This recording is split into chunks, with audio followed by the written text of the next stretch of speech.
it pretty much never dies. So I never even think to charge it. But I realized it was dead when I pulled it into Premiere and it was flatline. And I was like, oh.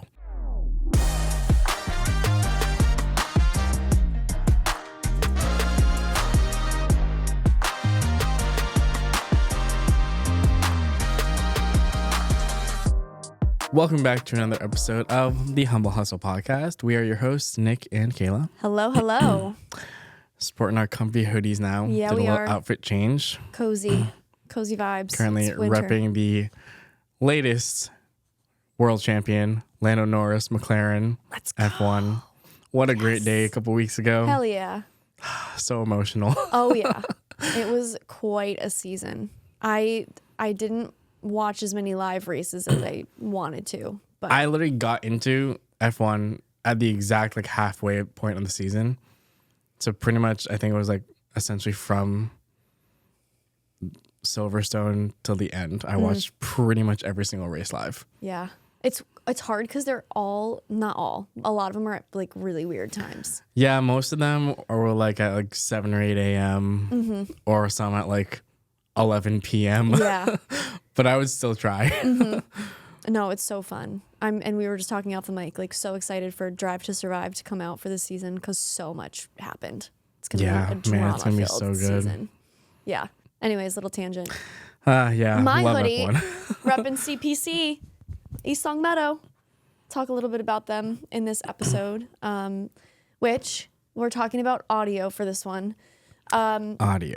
Yeah, just the importance of audio and the different kinds of audio equipment that we have, and what situations that we use them in, because there, I feel like, are a time and a place to use each and every one of these that we're going to talk about. So Yep. kind of just want to give some insight into how we use them and just emphasizing the importance of audio in general.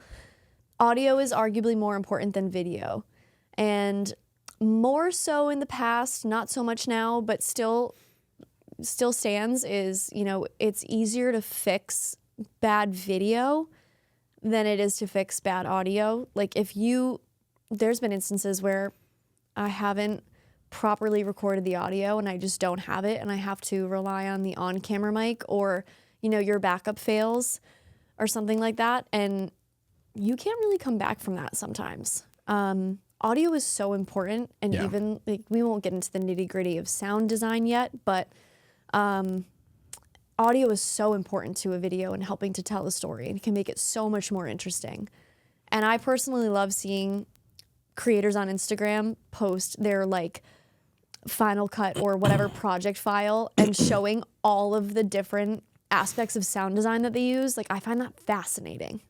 Yeah, I know. Like, being good at sound design is so hard. It is. Part of the reason it's hard for me is because, like, honestly, the majority of the time when you're looking for, like, sound effects and stuff for the sound design work, you're not using, like, the exact sound effect of what you're seeing. You're using, like, some random-ass thing. Right. And it's like, I can't even think to look up what sounds like this. It's like, oh, I need, like a scratching sound. So like you would think you would just like use like, you know, some random scratching, but no, in reality you're using like, oh, this was the sound like a broom made when it hit this thing, not like a hand scratching. It's like, how do you even think to look that up?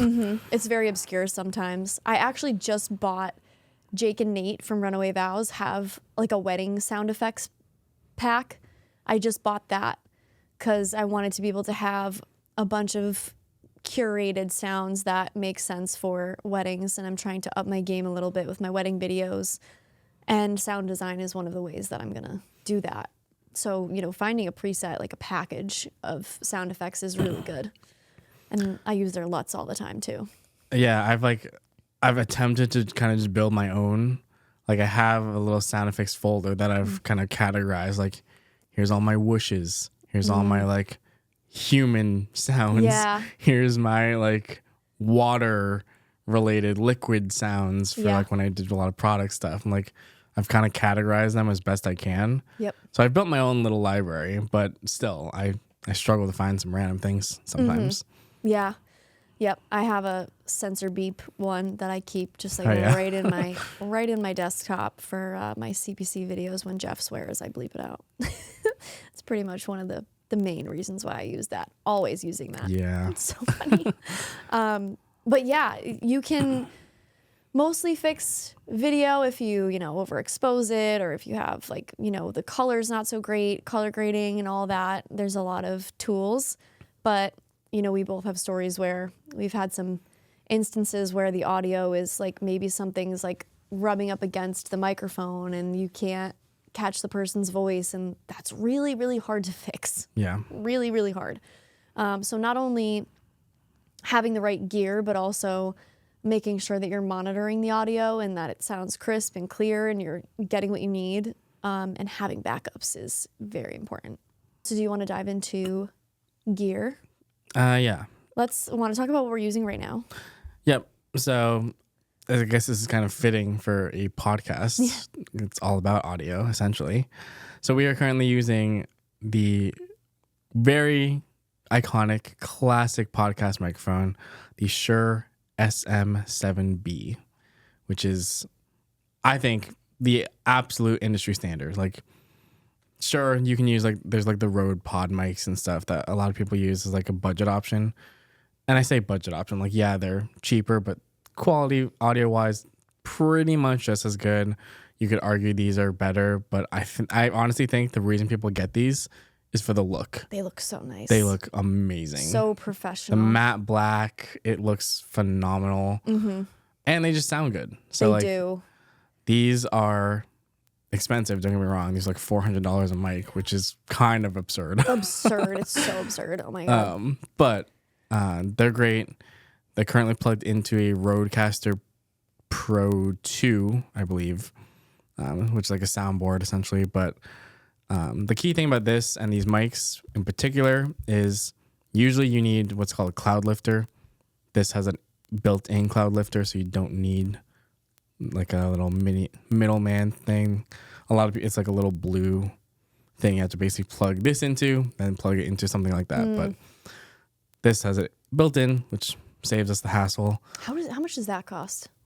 That is also pretty expensive. Probably another couple hundred at least. Okay. I honestly don't know. It could be more. It wasn't as could much be as less. others, right? It's probably more than the mic.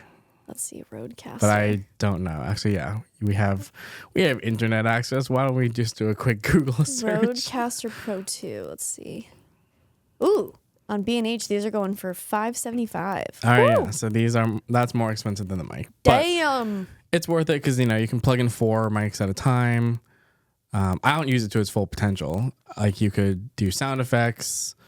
You can do a bunch of cool stuff with this. I do not, but it serves its purpose. Yeah. So that's what we use for podcasting. I have multiple different like lav mic options. I use the Tascam DR-10L Pros because there's a 32-bit float. I use the Hollyland Lark Max 2s. Those are my new go-to like wireless lavs. Previously, I've used the DJI Mic Twos, which are also good options, but I personally like the Hollylands a little better. Smaller, more like just sleeker in design. Definitely. Yeah, because I have the DJIs, and I like the look of yours better. Yeah. The Hollylands. So I use those a lot. The Hollylands combined with the Tascam Lav is kind of my go-to option nowadays for like my run and gun social media stuff. I use both at the same time for backup purposes. Just clip them both to someone's neck. They don't feel much, even though it's 2 separate things. It kind of just feels like one because they're so small.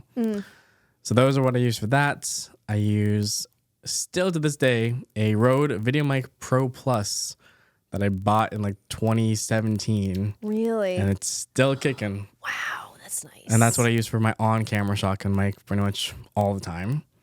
And then when I need a boom mic for more like proper interview style things, the Rode NTG5 is what I'll use for that. And that is when I use anything XLR that's not the Shure SM7B. But I actually that's a lie. I've used this for that too. I use the Tascam X8 as my recorder. What's that? It's like the thing you've seen us use at weddings and stuff. It's just like a recorder thing. Yes. Lots of people use the Zoom H4, I think it's called. It's a very comparable thing to that. Like you use I use the Zoom F3. Yeah, so I have that as well, as it's kind of a backup recorder just in case. Okay. Much smaller. The F3, super small. Yep. Same thing. But I like the X8 because it's a nice touchscreen, very user friendly. Like an idiot, it's idiot proof. Like it's like super simple settings. Like, okay, do that.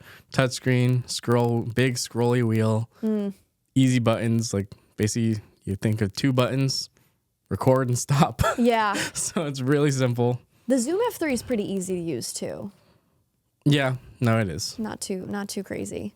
I use the Zoom F3 pretty much exclusively at weddings. Like when I want to plug into the DJ or the band to get audio from speeches and other stuff at their reception, that's what I use. Sometimes the ceremony, if they have a DJ for the ceremony, I'll plug into that, which is super useful because that just gets the cleanest audio. I also use the Tascam DR-10Ls for my Lav Mics, and we use our wireless mics a little bit differently, which I want to kind of talk about. When I record run and gun type stuff, mostly social media content, I'm using my DJI wireless mics, and I will actually plug in the receiver to the top of the camera because that directly connects the audio to the video. It just burns it into the video. Yeah. Which is nice. I love. Yeah. But I also will press the record button and record internally to the mic as a backup. But the thing with the DJI mics that I don't have an issue with, the DR-10Ls, is sometimes there's a lot more clipping, I think, too. Like the DR-10Ls are a lot quieter, in my opinion. Like sometimes I have to actually bump that audio way up when I'm editing. But the DJIs kind of record a little bit louder. And then there's more of a risk of like someone's shirt or even like hair sometimes with women rubs on it and creates like a scratching noise. Wait, for which one? The DJIs. Okay, yep. I find that to be a bigger issue with that. So I will always plug in headphones and monitor that at least for like the first few seconds to make sure that it's sounding really good. And then I will make sure that, you know, if it is on someone and their, you know, shirt looks like it might be rubbing up or the hair's going on top of it, I'll make sure that that's not happening to make sure I get clean audio, because like we said, it's really hard to recover like scratching sounds. Like even if I had them on and like my necklace was on top of it, like the clinking noise. I've definitely experienced that. Like necklaces, that gets so bad sometimes. Yep, I've like made people tuck them into their shirt and like hide them before to make, you know, to avoid that happening. Yeah. Because if that's, you know, clinking and stuff, it's really hard to remove that. Like I personally I've never removed that. There are people out there who can clean it up, but if you want really clean audio, like my top choice is always the DR-10Ls. That gets me like the cleanest audio. Yeah, no, I agree. I think for non-XLR related things, those are always going to be the best option for like quality wise. But yeah, you were saying that we use our Lav mics the wireless lavs a little differently because you plug in, I don't. My thought process behind that is just in case, as like a major backup, I only record internally to the wireless mics, and then I use my on-camera shotgun mic as my other backup because I know for a fact like that can still be usable. So it just gives me, usually that's my third option. Yeah, that's one thing that when I am using the wireless mics, the DJIs, that I'm like, oh, I wish I could have like a shotgun mic and record just like the on-camera audio just in case.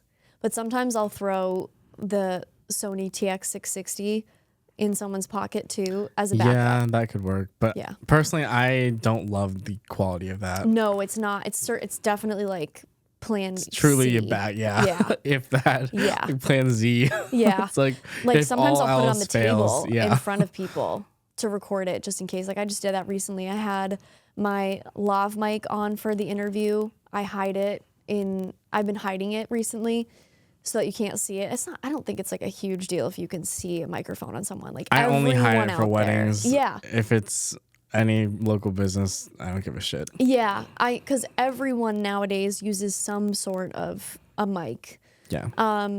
So it's not uncommon to see a microphone on someone. It doesn't matter. Who cares? Yeah. But, the guys at Runaway Vows, I don't know when I think it was like last year or maybe earlier this year, I saw they had like the Bumblebee. You started doing it before we did. Thing. Yeah, I love it because it's basically an attachment that you put on the microphone, and there's like a little sticky that you put on it, and you just like can stick it onto the inside of someone's shirt or suit for a wedding, and you don't see it. And that primary goal is so that the photographers don't have to Photoshop a microphone out, basically, and it like, pretty plays much nice honestly. With the photographers, yeah, which is a huge thing in the it audio helps with wind in the wedding too. industry. Yeah, it does help with wind.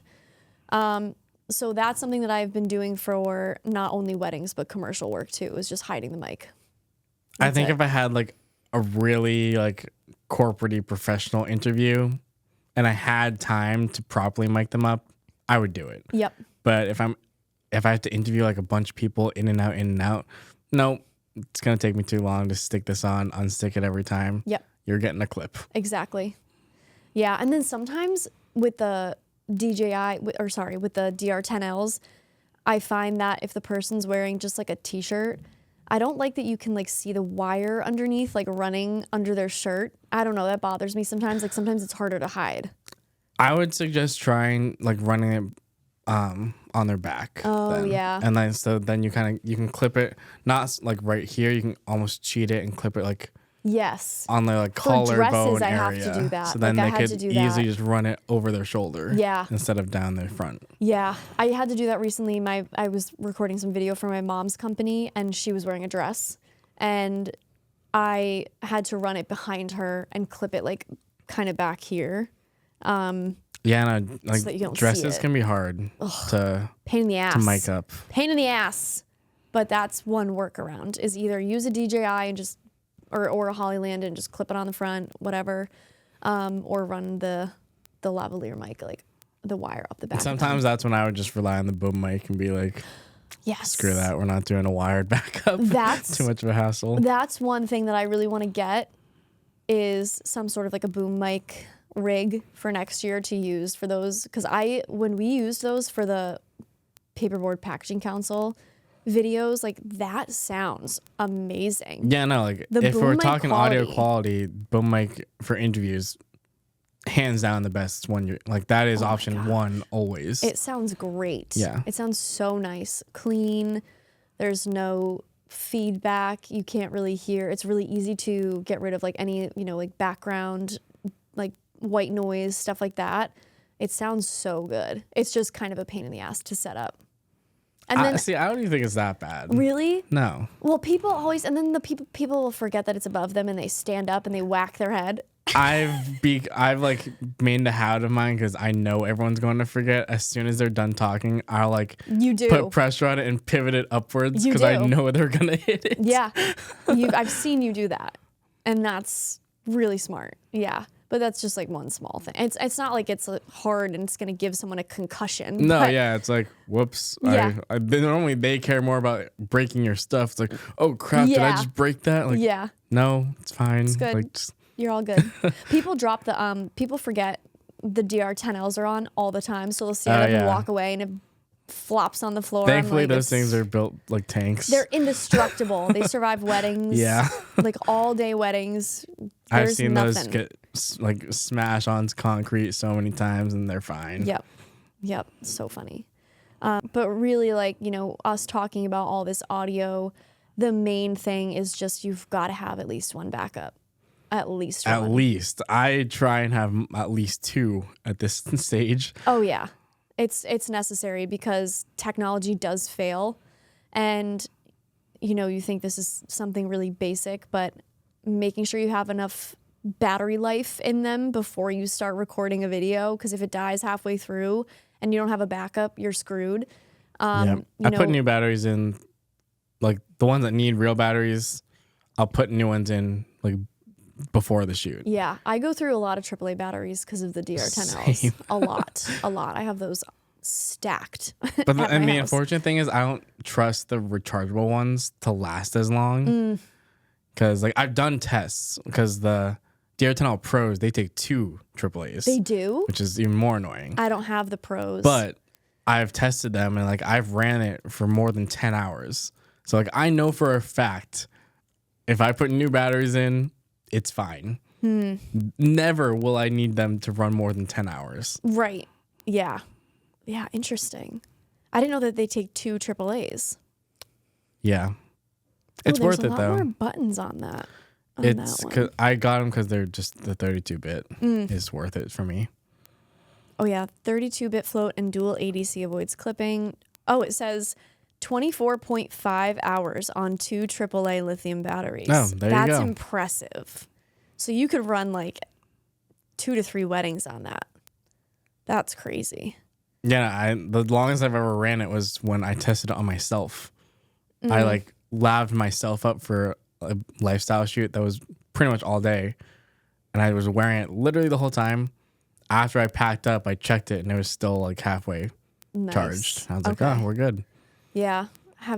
Checking the battery life is really important and making sure that you have a backup, at least one. Because actually it's funny.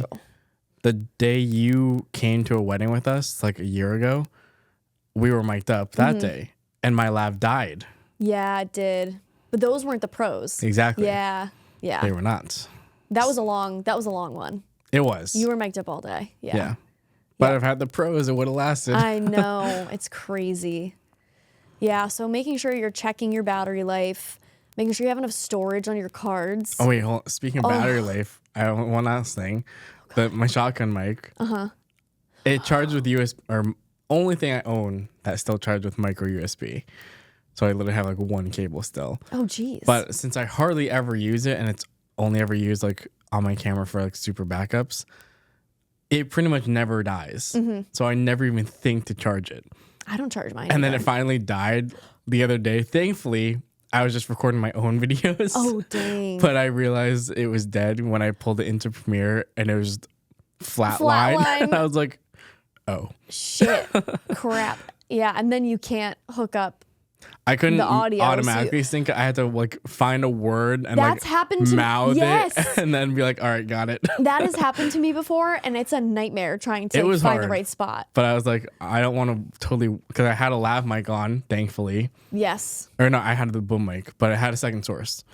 So I was able to, manually sync it just by watching my mouth move. Yeah, exactly. Yeah, thankfully, it was my own project and not a client thing. But yeah. It makes it a lot harder in the editing process if you have to do that. Yeah. Yeah. But yeah, you're right. Make sure your stuff is charged. Make sure, because that is not fun. Because, you know, in that case, you have to reach out to the client and say, hey, really sorry, I messed up. Like, no one wants to do that. No one wants to do that. Re-record. You have to go out, do the whole thing again. God, that's awful. It's awful. And so learn from our mistakes. Don't do that. Have a backup. Like when I was the client I was talking about earlier, I was in my head probably planning just to use one mic, like just the Hollyland thing. But after working with Alex for like basically all the month of October and September, basically halfway through, we decided to probably have a backup. We were only using one mic for like months. And then he finally decided, you know what, let's use the Tascams as well. So he was the one that started doing the double clipping, like the Tascam and the wireless. Okay. Just right next to each other. And I was like, at first I thought it would look weird or like be uncomfortable for them, but they were all fine with it. And I was like, you know what, screw it, let's just do the double. And so we have 2 options there and the on camera. Yep. 3 options. But I did think about it when I got to my client like last week. I was like, are we doing 1 or 2? And I was like, screw it, let's just do both. It's better, obviously, to have it and not have to use it, right? So just have it. Just have it. Yep. And yeah, they didn't care. It was actually one of those cases where like, our level's good? And I was like, yeah, dude, levels are great. Looks good. You can't even tell. There's no way to monitor audio levels on Exactly. the DR-10Ls. He was like, yeah, like, you checking this, right? Like, these sound good? I'm like, great. Most of the time, I do. It's funny that you just give them a thumbs up, because like at weddings, sometimes people will ask me that, like, oh, does it sound good? And I'm like, you know what? I can't actually I just monitor. straight up lie to them, yeah. It's kind of funny. Like, I'm like, oh, you can't monitor it, but they're foolproof. They are. Like, as long as the battery's charged and you have enough storage, like the audio files don't take up that much storage, right? No, So they're very like small files. a gig at most, usually. Yeah.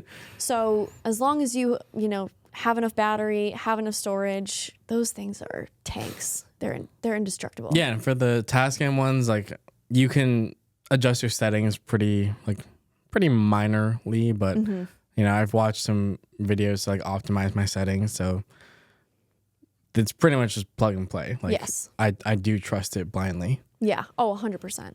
100%. Those things are great. Whoever invented those, God bless. Hats off to you. Yeah. I think that's it, right?